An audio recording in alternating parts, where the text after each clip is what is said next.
We implore you to know that your responsibility from today going forward is to put an end to illegal taxes on people. We have a tax law here that prescribes those who are exempted from tax.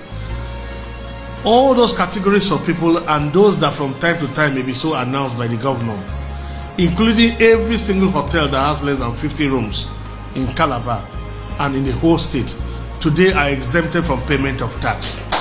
We have exempted all Okada drivers, taxi drivers, airport taxi drivers. We have exempted small salon owners, small catering and restaurant points, mama put, eatery points.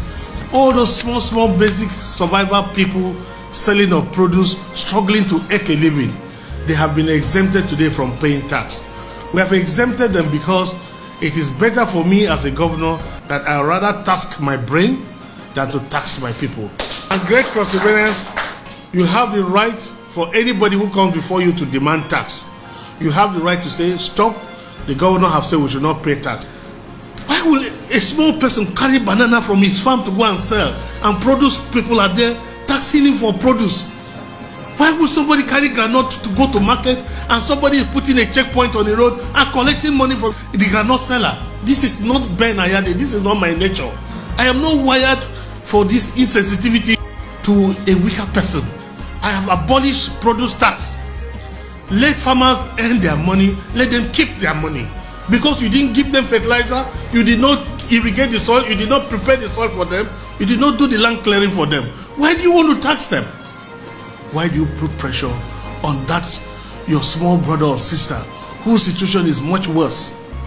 Why will we expect that people who don't have scholarship for their children, who don't have good schools, they struggle to pay, struggle with the uniforms, struggle to have security in their small businesses, struggle to get water with their borehole, struggle with generator, and government is providing almost nothing to come back to such people and tax them? I think this is the greatest injustice. I never knew that 5 years into office as governor, I would still find somebody who could live in a thatch house in Crosswell. I almost cried because I knew how prepared I was, but it didn't end the way I had dreamt for the state. And I just think that somewhere God will just help me, because I really wish I could really help. I really wish I could help. It's very painful, truly. I can't put 5 years and I've not been able to do the change I wished.